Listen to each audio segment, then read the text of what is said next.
Well, good morning, everybody. It is always a great pleasure to welcome my friend, Chancellor Merkel, to the White House.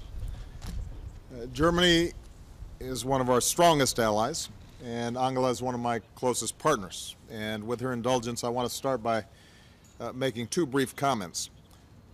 First, as President, my top priority is doing everything that we can to create more jobs and opportunity for hardworking families, for our economic strength as a source of strength in the world. And this morning we learned that our businesses created 273,000 new jobs last month. All told, our businesses have now created 9.2 million new jobs over 50 consecutive months of job growth.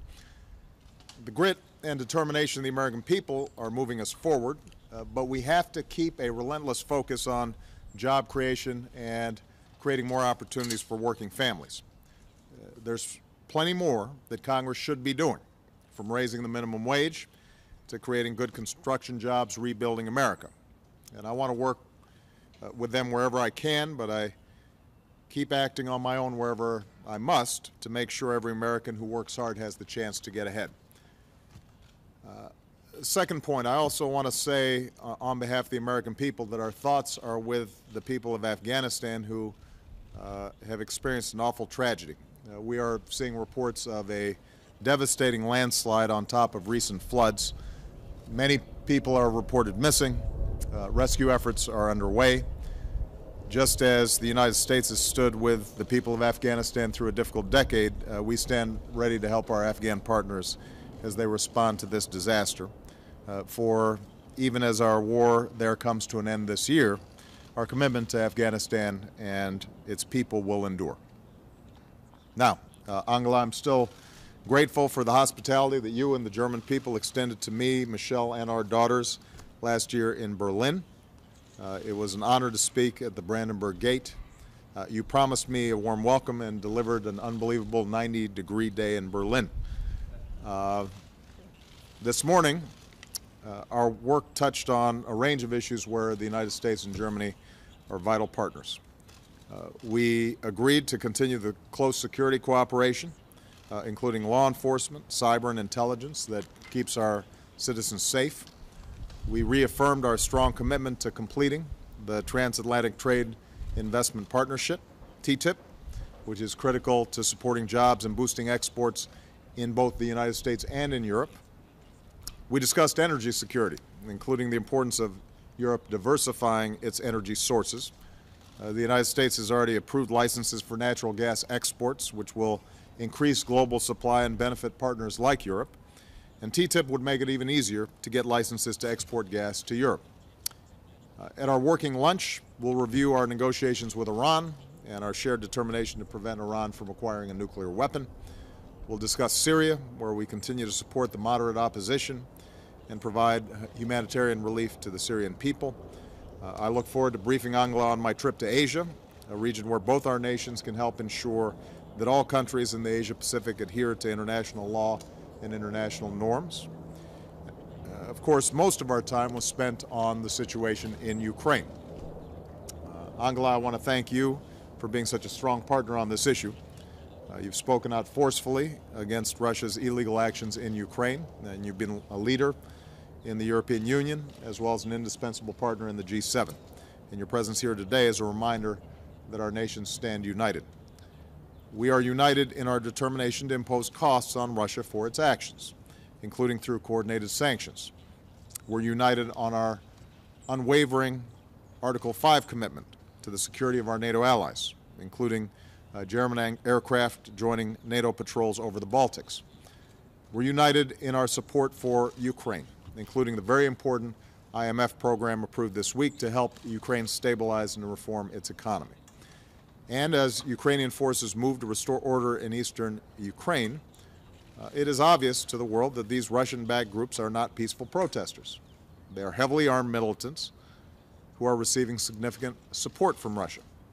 The Ukrainian government has the right and responsibility to uphold law and order within its territory, and Russia needs to use its influence over these paramilitary groups so they disarm and stop provoking violence.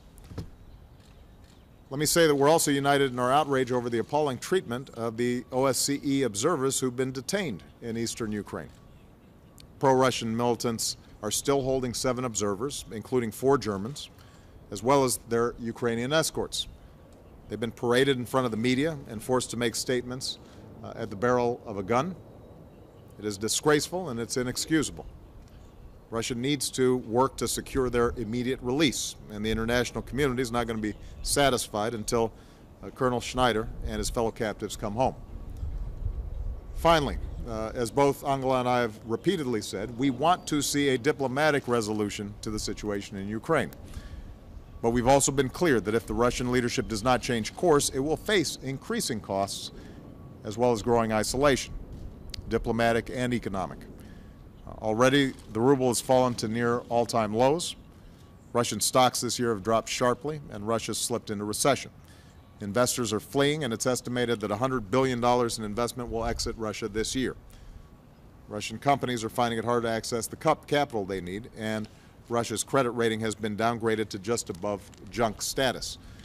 In short, Russia's actions in Ukraine are making an already weak Russian economy even weaker. Moreover, if Russia continues on its current course, we have a range of tools at our disposal, including sanctions that would target certain sectors of the Russian economy. And we've been consulting closely with our European and G7 partners, and we're stepping up our planning. Angela and I continued these consultations today. The Russian leadership must know that if it continues to destabilize eastern Ukraine and disrupt this month's presidential election, we will move quickly on additional steps, including further sanctions that will impose greater costs. But that is a choice facing the Russian leadership. Our preference is a diplomatic resolution to this issue, and the Ukrainian government has already shown itself more than willing to work through some of the issues that would ensure that the rights of all Ukrainians are respected, that you have a representative government. They've shown themselves willing to discuss amendments to their constitution that devolve power to a local level.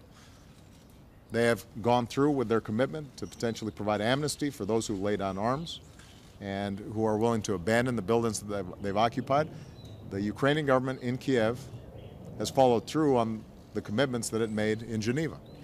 We need Russians to do the same. So, Angela, I want to thank you again for being here, and as always for your friendship and partnership. These are challenging times. Russia's actions in Ukraine pose a direct challenge to the goal that brought Europe and the United States together for decades, and that is a Europe that is whole, free, and at peace. Just as our predecessors stood united in pursuit of that vision, so will we. Chancellor Merkel. Ja, herzlichen Dank, lieber.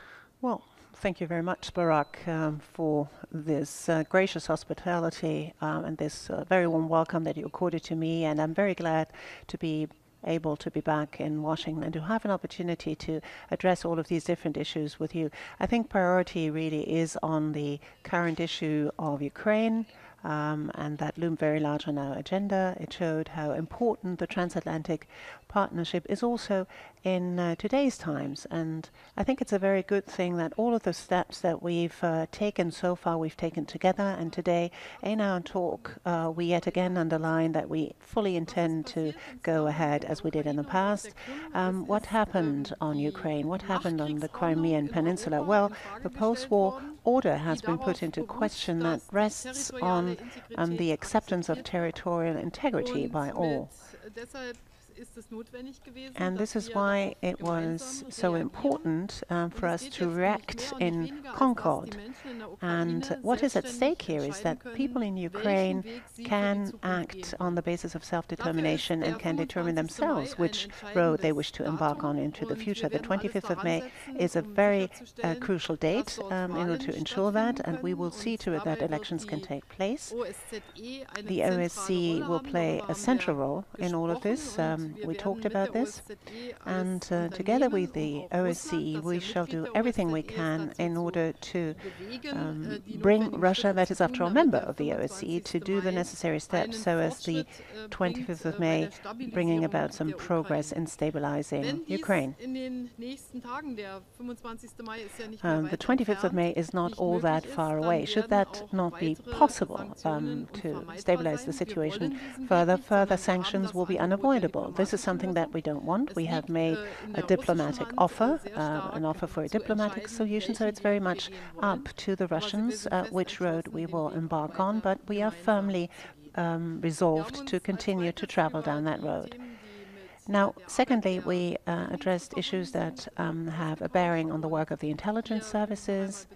Here, let me underline yet again for the German side, we have always enjoyed a very close cooperation with our American partner on this front, and anyone in political responsibility is more than aware, looking at the challenges of the modern world today, that obviously in fighting terrorism, the work of the intelligence services is not only important, it is indeed indispensable. I am firmly convinced that our cooperation in this area is a very helpful one. Yet there are differences of opinion on what sort of balance to strike between the intensity of surveillance, of trying to protect the citizens against threats, and on the other hand, protecting individual privacy and individual freedom and rights of personality. And that will require further discussion between our two countries in order to overcome these differences of opinion. We have these discussions, incidentally, also on the European front. We are talking about safe harbor agreement, for example, about a privacy protection agreement. And I take back the message home that the US is ready to do that, is ready to discuss this, although we may have differences of opinion on certain issues. Thirdly, TTIP. I think particularly in the overall context of further intensifying our trade relations, of global growth, but also in the context of diversification of our energy supply. This is a very important issue. It will be very important for us to bring the negotiations very quickly to a close on TTIP. We are firmly convinced that for the European Union, for Germany, and for the United States, this offers a lot of opportunities for the future, and it's so important for us to bring this agreement to a successful conclusion. There are a number of discussions, I know, a number of skeptical remarks. People have doubts, but these doubts, this skepticism can be overcome, and it needs to be overcome. Just look at the many partners all over the world that have bilateral trade agreements. I mean, it's simply necessary, looking at the intensity of a transatlantic partnership and the closeness of our partnership, for us to have this agreement, this transatlantic trade agreement, and we are fully at one on this one. So we had very intensive talks, and we were going to build on this over lunch. Thank you very much, Barack, for giving me this opportunity, and also thank you for your gracious hospitality. I think we're going to take two questions from the U.S. press and two questions from the German press. We'll start with Leslie Clark. Thank you, Mr. President. With violence today in Ukraine, you've said today that Germany and the United States are united in efforts to de-escalate. But have you been able to reach any common ground with the Chancellor on sectoral sanctions, particularly the Russian energy sector? What's next if you're unable to? And to Chancellor Merkel, reports in the U.S. press have suggested that you've said that you believed President Putin may not be in touch with reality. Is that what you've said? Is that what you believe? And could you give us, you talked to him earlier this week, could you give us a little more insight into what he might be thinking? And do you believe that he's a threat to Europe? Thank you. Obviously, every day we're watching the events in eastern Ukraine and southern Ukraine with deep concern. And I think that what you've seen over the course of the last several months in the midst of this crisis is remarkable unity between the United States and the European Union in the response.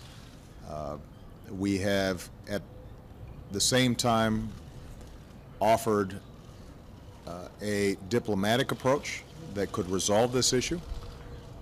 We have been unified in supporting the Ukrainian government in Kiev, both economically, diplomatically, and politically, and we have said that we would apply costs and consequences to the Russians if they continued with their actions. And that's exactly what we've done.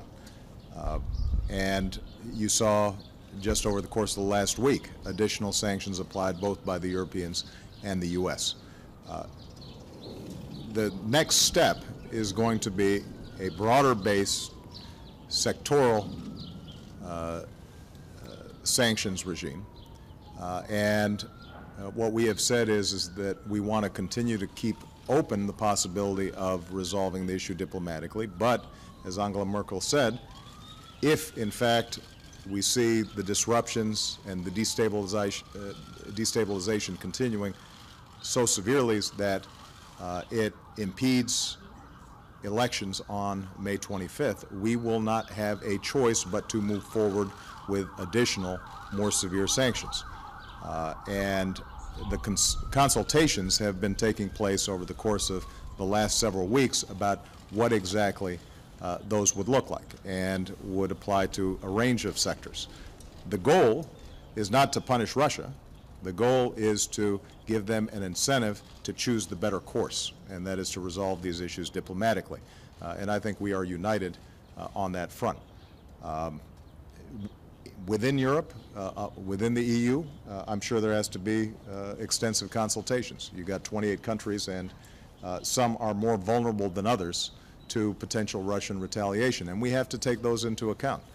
Not every country is going to be in exactly the same place, but what has been remarkable is the degree to which all countries agree that Russia has violated international law, violated territorial integrity and sovereignty of a country in Europe, and I think there's unanimity that there have to be consequences for that. How we structure these sectoral sanctions, the experts have been working on, and we anticipate that if we have to use them, we can.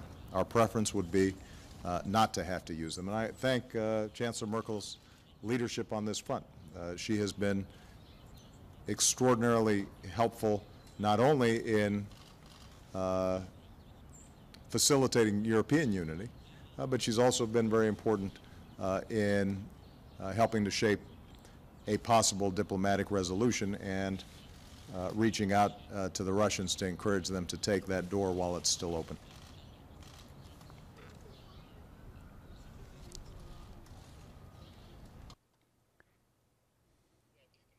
That when it comes to sectoral sanctions, we're looking at a whole range of issues. Energy flows from Russia to Europe, those continued even in the midst of the Cold War, at the height of the Cold War. So the idea that you're going to turn off the tap on all Russian oil or natural gas exports, I think, is unrealistic. But there are a range of approaches that can be taken not only in the energy sector, but in the arms sector, the finance sector, in terms of lines of credit for trade, all that have a significant impact on Russia.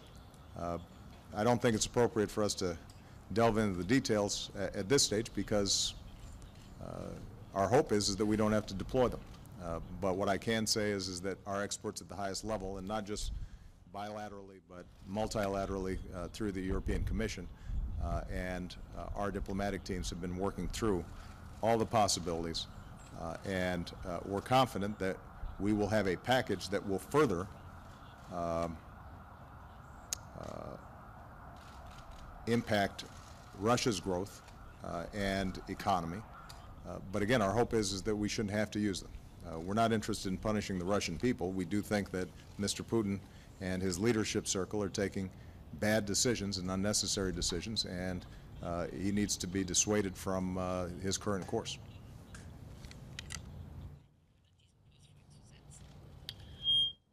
Es ist ja ganz It is, I think, obvious to all that there are very different assessments on what happens in Ukraine. On the one hand, there you have the United States and Europe. We've always taken our decisions together. And on the other hand, the Russian appreciation and appraisal of the situation. I hope that Russia will live up better in the future to its responsibilities.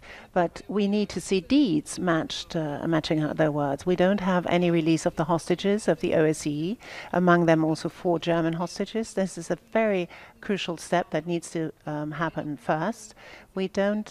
We have not yet seen any implementation of the Geneva Agreement by the Russian side. The Ukrainian side has taken some steps in the right direction.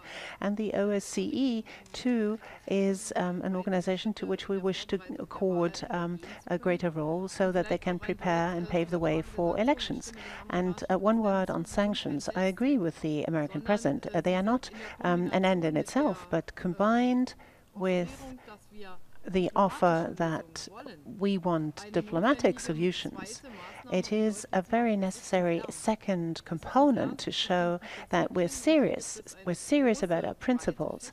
And there is a broad range of possibilities that are being prepared for in the European Union. In Europe, we have taken a decision that should further destabilization happen, we will move to a third stage of sanctions. I would like to underline this is not necessarily what we want, but we are ready and prepared to go such a step. My main aim would be first and foremost to improve stabilization and to see to it that the elections can happen there. We will work on this in the next few days, but we are also prepared to take further steps. What we're talking about here will be sectoral measures in the context of certain branches of industry. The American president, and I can only agree to this, has said what is necessary as regards the dependency on gas, which is very strong in Europe. But we can also look ahead in the medium term, what we can do in order to promote an energy union in the European Union, which we're doing. Looking at our dependencies in the next 10 to 15 years on Russian gas supplies. There are 6 countries that right now in the EU that depend 100% on gas supplies. We need to improve the reverse flow, as we call it. We need to improve our grid of pipelines. All of the countries need to share supplies. And those are measures that we're currently discussing in Europe. We're talking about short-term, but also medium-term and long-term measures. And then the free trade agreement, TTIP, is also gaining more prominence in this respect. Ach so, ja. Sorry. Madam Chancellor, you said that time is of the essence and that it's getting shorter leading up to the 25th. When would be the time when you would say a third phase, moving to a third phase of sanctions is what you would promote, and is a more energy-intensive initiative by the EU necessary, for example, on heads of state and government level? And President, can you understand the fact that also Mr. Putin needs to play a role in the solution, which is the position of the European Union, that also his arguments have to be weighed, and after the Chancellor having made those several phone calls with Mr. Putin, do you think that the Chancellor also stands a chance to sort of work on this? Well, as to the question, what about the next few days to come? I think the meeting of foreign ministers of the EU on the 12th of May is going to play a very important role in this respect. One can sound out what possibilities there are in various directions. We, from the German side, as we have agreed with our American friends, will do everything we can in order to bring the OECD into a situation, supported politically, that is, to do what is necessary in order to bring matters forward in Ukraine. On the one hand, you have OSCE monitors for the elections, but also questions as regards a change of the constitution, reform towards further devolution or decentralization. All of the different parts of the country obviously have to be at the same level as regards information on this, and the OECD wants to do that. We want to give them the necessary political backing. When a certain point in time is there, it's very difficult to predict. I can only say that for me, the elections on the 25th of May are crucial. And should there be further attempts at destabilization, this will be getting more and more difficult. But for now, I am working for elections to take place on that very date, and the heads of state and government are ready at any time, should that prove necessary, to meet. We've proved that over the past in other areas, for example, the euro crisis, and we will demonstrate this resolve yet again. I am firmly convinced that the United States of America and the European Union need to act in concert here, and they have done so in the past, and they're going to continue to do so. I've said from the start that Russia has legitimate interests in terms of what happens next door in Ukraine. Obviously, there's a deep and complicated history between Russia and Ukraine. And so, of course, Mr. Putin's views should be taken into account. What can't be taken into account is Mr. Putin's suggestion, both through words and actions, that he has the right to violate the sovereignty of another country, to violate its territorial integrity, to dictate the economic policies or foreign policy of a sovereign country. That's not acceptable. Our view from the start has been that the Ukrainians should be able to make their own decisions. And I'm very confident that if Ukrainians are allowed to make their own decisions, then they will choose to have a good relationship with Russia as well as a good relationship with Europe. That they'll want to trade with Russia and they'll want to trade with Europe. But what they cannot accept, understandably, is the notion that they are simply an appendage, an extension of Russia, and that the Kremlin has veto power over decisions made by a duly elected government in Kiev. So if, in fact, Mr. Putin's goal is to allow Ukrainians to make their own decisions, then he is free to offer up his opinions about what he would like the relationship to be between Ukraine and Russia. And I suspect that there will be a whole lot of Ukrainian leaders who will take those views into consideration. But it can't be done at the barrel of a gun. It can't be done by sending masked gunmen to occupy buildings or to intimidate journalists. And one of the biggest concerns that we've seen is the Russian propaganda that has been blasted out nonstop, suggesting somehow that the Ukrainian government is responsible for the problems in eastern Ukraine. The Ukrainian government has shown remarkable restraint throughout this process. The notion that this is some spontaneous uprising in eastern Ukraine is belied by all the evidence of well-organized, trained, armed militias with the capacity to shoot down helicopters. Generally, local protesters don't possess that capacity of surface-to-air missiles or whatever weapons were used to shoot down helicopters, tragically. We've seen the attempts of OSCE monitors who were approved not just by Europe or the United States, but also by Russia, being detained. And somehow Russia's suggesting that Kiev is responsible for that.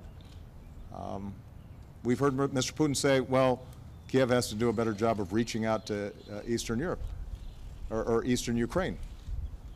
You've seen attempts by Kiev in a very serious way to propose decentralization of power and to provide for local elections and for them to offer amnesty to those who have already taken over these buildings. None of that has been acknowledged by Mr. Putin or the various Russian mouthpieces that are out there.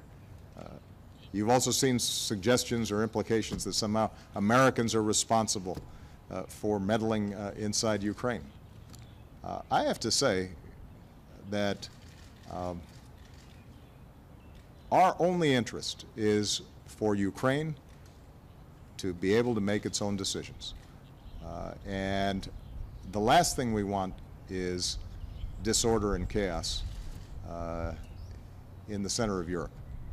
So, for the German audience who perhaps is tuning into Russian TV, I would just advise to stay focused on the facts and what's happened on the ground.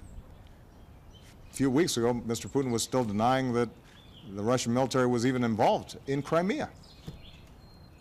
Then a few weeks later, he acknowledged, yeah, I guess that was our guys.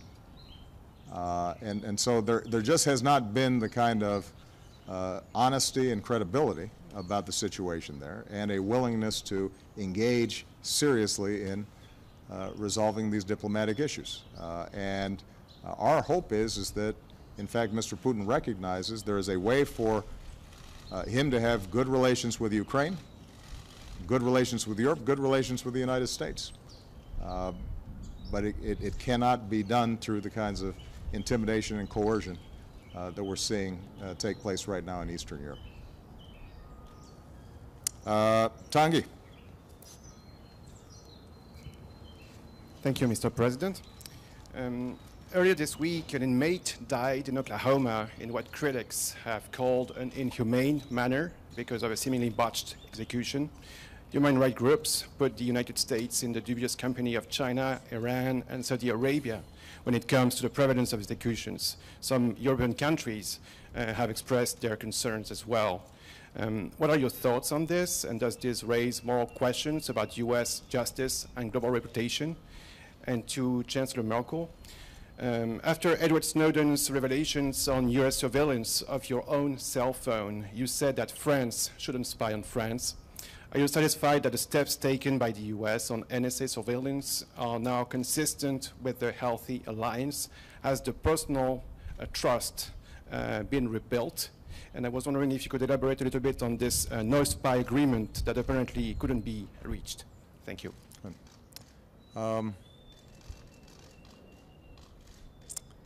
What happened in Oklahoma is deeply troubling.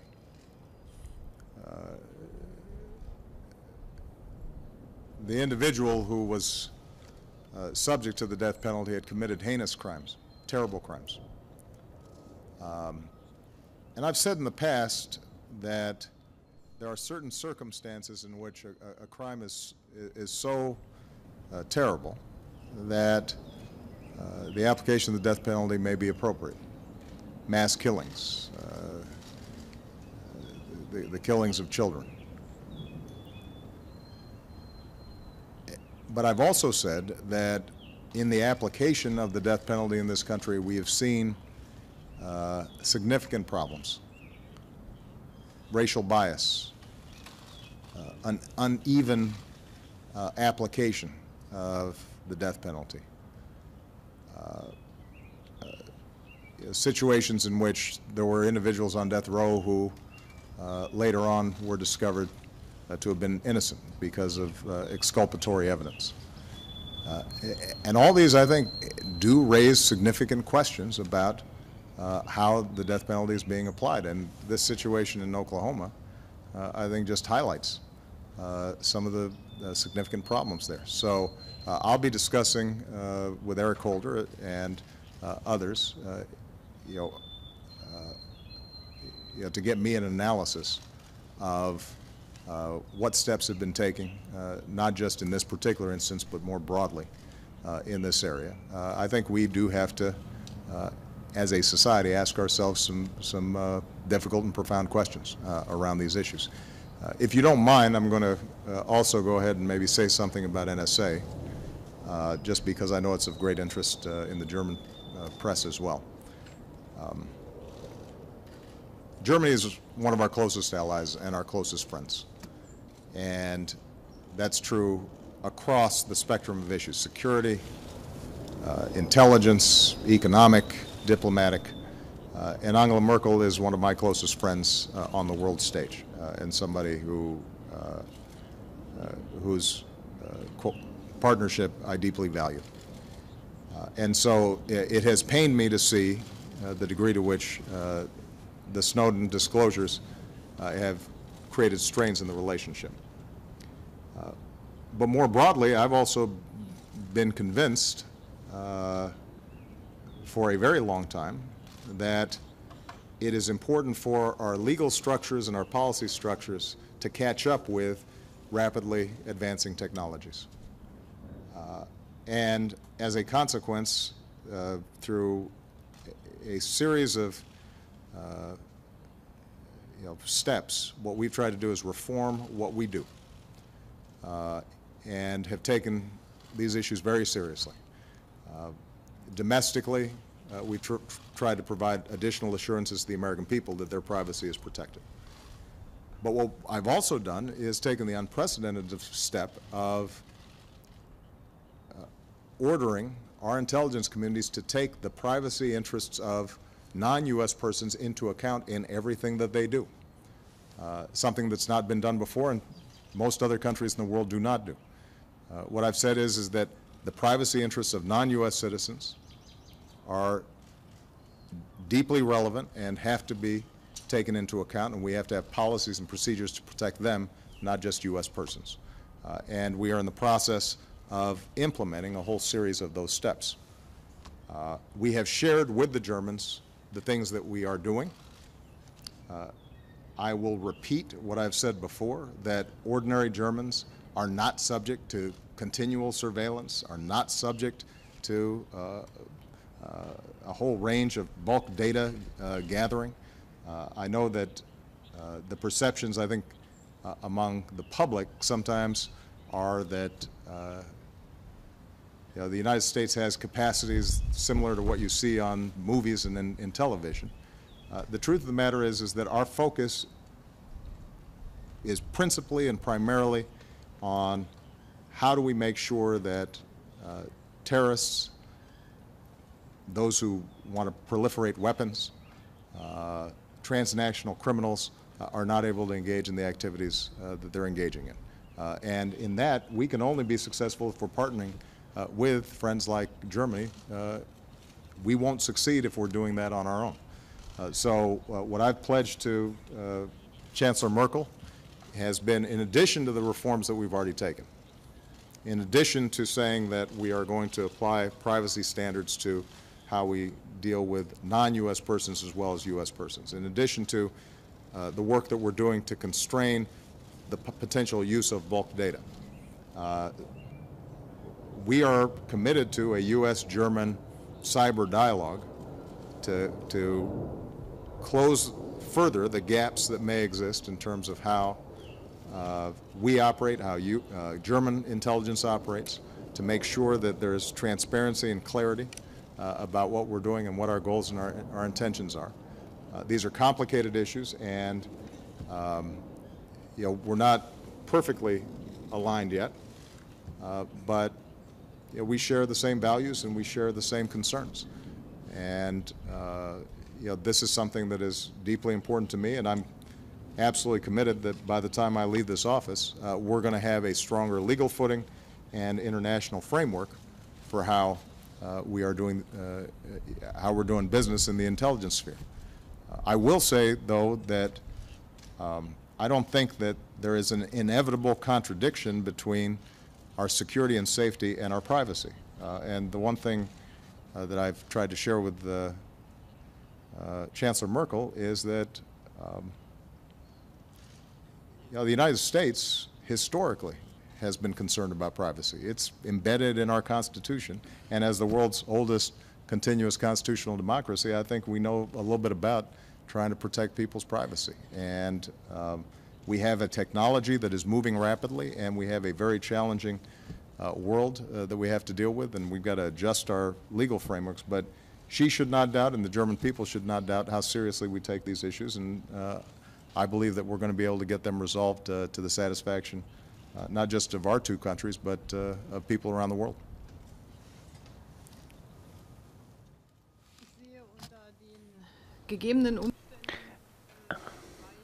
Under the present conditions, we have, after all, possibilities as regards differences of opinion to overcome those differences in the medium term. And in the long term, one possibility is to enter into such a cyber dialogue, which is very important because that gives us a forum to have somewhat longer discussions as to where we stand individually, what the technical possibilities, but also ramifications of our technological advances are. Secondly, there are two strands of negotiations with the European Union. On the one hand, the Safe Harbor Agreement, and then the Data Protection or Privacy Protection Accord. And in the course of the negotiations, it will come out very clearly what differences of opinion there are, what different perspectives there are. And I think it's of prime importance for us to bring these negotiations forward, the process, but also bring it to a successful conclusion. And something else comes into play. I heard this morning when I had a breakfast meeting with people who are very closely in contact with the parliaments. They suggested to me that our parliaments too ought to have closer contacts on this. And that's very important, not only for the governments to talk about these things, but also for the broader public. And these could be three possibilities as to how to address this further and also understand each other's motivations and arguments better. Mr. Detjen, please. Mr. President, could you explain us from your point of view it's not possible to agree on a no-spy agreement, which was, as we understood, proposed by the US government last summer? And what kind of assurances could you give Chancellor Merkel with regard not only to ordinary German citizens, but to government members, some of them sitting here, that they are not under US surveillance anymore? Und Frau Bundeskanzlerin, an Sie die Frage, als der französische Staat. Chancellor, the question addressed to you. When the French president was here a few weeks ago, after his talk with President Obama, he said that trust as regards the NSA discussion has been rebuilt. Can you say the same thing?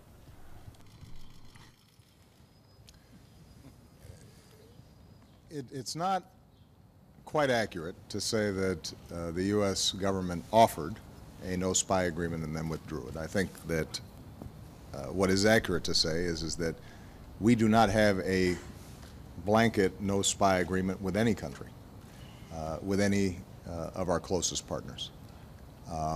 What we do have are a series of partnerships and procedures and processes that are built up between the various intelligence agencies, and what we are doing with the Germans, as we're doing with the French, as we do with the British or the Canadians or anybody, is to work through what exactly the rules are governing the relationship between each country, and make sure that there are no misunderstandings. And I think that we have gone a long way in closing some of the gaps, but as Chancellor Merkel said, there are still some gaps that need to be worked through. But I think what we can be confident about is that the basic approach that we take with Germany is similar to the approach that we take with all our allies and all our friends.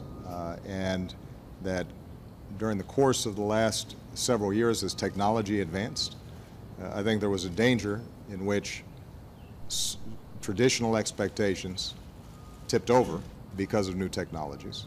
And what we've tried to do is make sure that our policies now reflect increased capabilities and, as a consequence, increased dangers of intrusions in privacy. But let me put it this way. Our interest in working effectively with the Germans and to making sure that German governments as well as the German people feel confident about what we do is as important to us as any other country. Germany's at the top of our list in terms of friends and allies and colleagues. And so we're not holding back from doing something with Germany that we somehow do with somebody else. Ja, ich glaube, die Diskussion I think the whole debate, Mr. Detjen, has shown that the situation is such that we have a few difficulties yet to overcome. So this is why there's going to be this cyber dialogue between our two countries, and This is also why there needs to be and will have to be more than just business as usual. I mean, looking at the discussion not only in the German parliament, but also among members of the German government and also in the German public, we need to do that. But it's very good that we have taken these first steps, and what's still dividing us, issues, for example, of proportionality and the like, will be addressed. We will work on this, and it's going to be on the agenda for the next few weeks to come. Thank you very much, everybody.